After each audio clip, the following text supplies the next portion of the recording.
Fala galera, André Ferreira na área. Hoje eu vou falar de medo de lançamento. Se você está abrindo sua empresa aí, não tenha medo.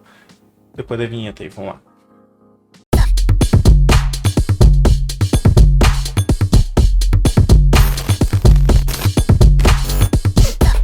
Uma coisa que eu fico impressionado olhando para esse cenário de empreendedorismo, de startups e tudo mais, é como é recorrente o medo de se lançar um produto.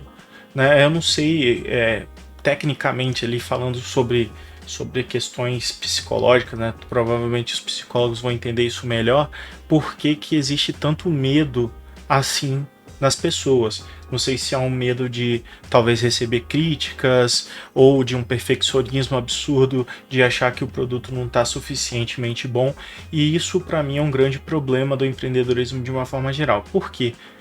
Com os meus produtos eu nunca tive medo de lançá-los mesmo que eles não estivessem perfeitos. Obviamente, várias vezes eu lancei o produto com vários problemas conhecidos, mas mesmo assim eu não deixei de lançá-los. Por quê? Porque o público em geral, na maioria das vezes, eles têm um entendimento, quando você tem uma boa comunicação na hora de fazer esse lançamento, entre aspas, que aquele produto ainda está numa fase de testes.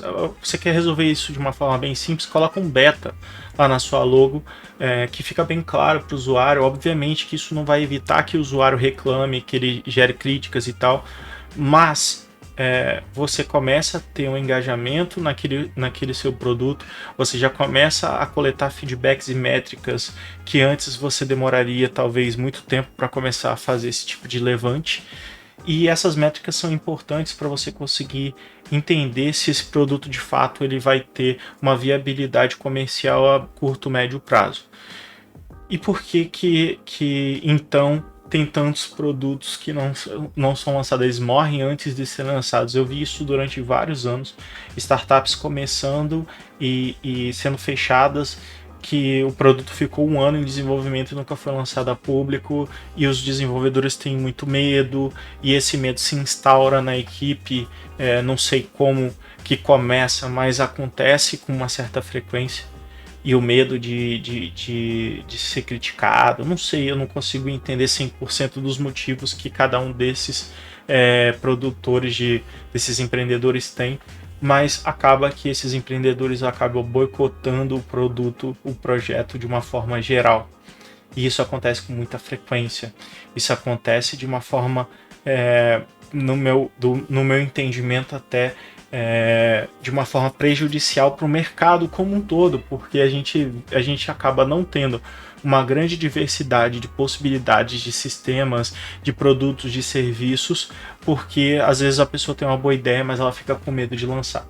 Por isso que eu resolvi fazer esse vídeo, para dar um recado para todo mundo que está querendo empreender, que está fazendo um produto e tal. Você nunca vai saber se esse produto vai performar, se ele é bom, se ele é ruim, se você não tiver um feedback honesto de uma grande quantidade de pessoas. E através desses feedbacks você tem que tomar suas decisões de melhoria.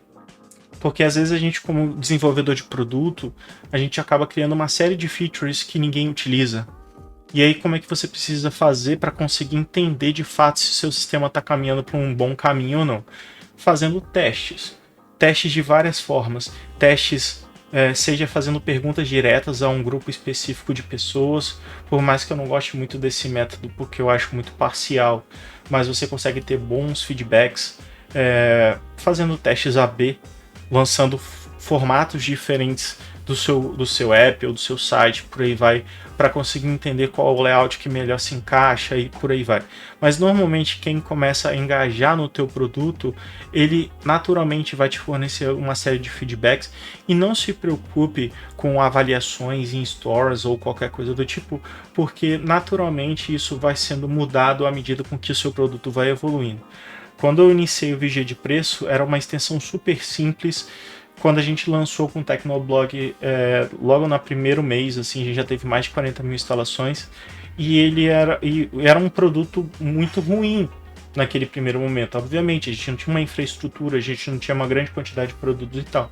Ao longo dos anos, esse produto foi melhorando, foi mudando, a gente conseguiu contratar designers, melhorou o layout, melhorou o produto como um todo, e assim a gente foi fazendo com que os usuários mudassem a percepção com relação ao produto, a ponto de, quando a gente fez o lançamento, ou quando a gente fez a venda da empresa, os usuários meio que se decepcionaram com as mudanças que foram feitas, e isso se reflete lá nos comentários, no Reclame Aqui, por aí vai.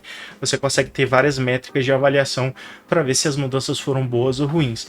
Agora, obviamente, que eu acho que o mais importante dessa história toda são as informações métricas de usabilidade das aplicações, para você conseguir entender o que de fato dentro da sua aplicação os usuários mais utilizam.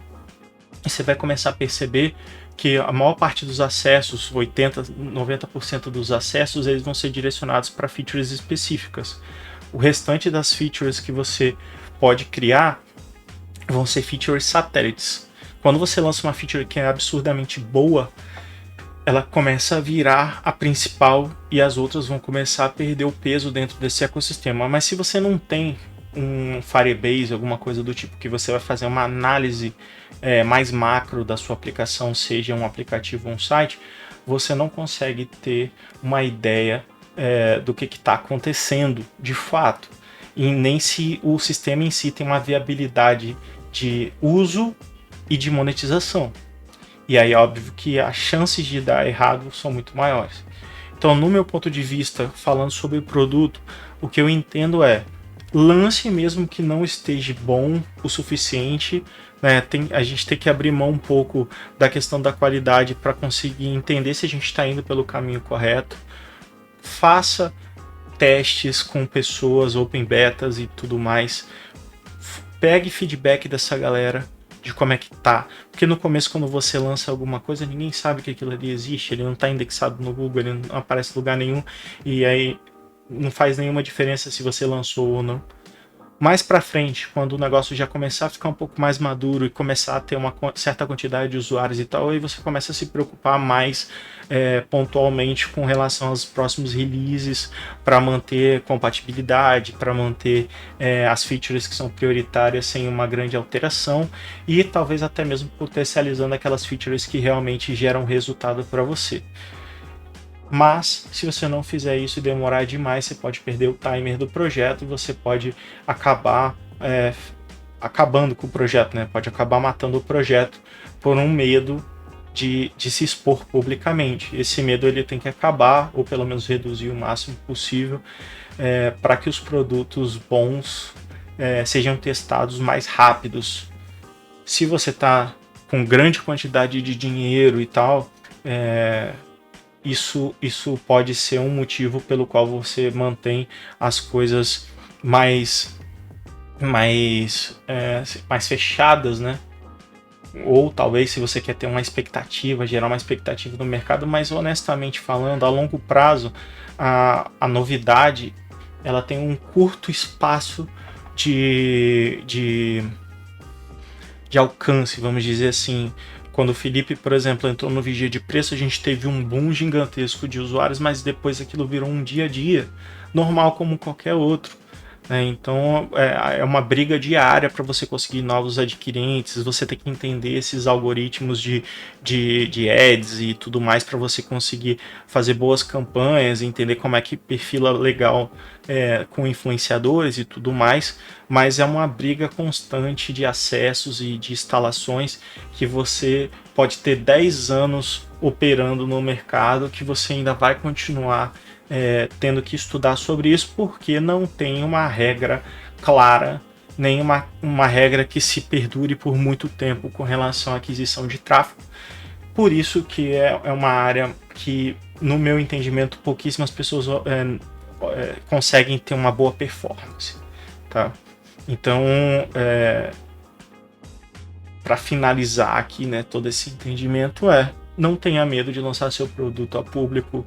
Você precisa disso para o seu produto dar certo, e teste bastante, colete bastante informação, que vai fazer muito bem para o seu negócio. Eu espero que ajude na sua empresa aí, no seu projeto. E se você estiver gostando do conteúdo, se inscreve no canal e manda para seus amigos aí. A gente se vê na próxima. Valeu, até mais.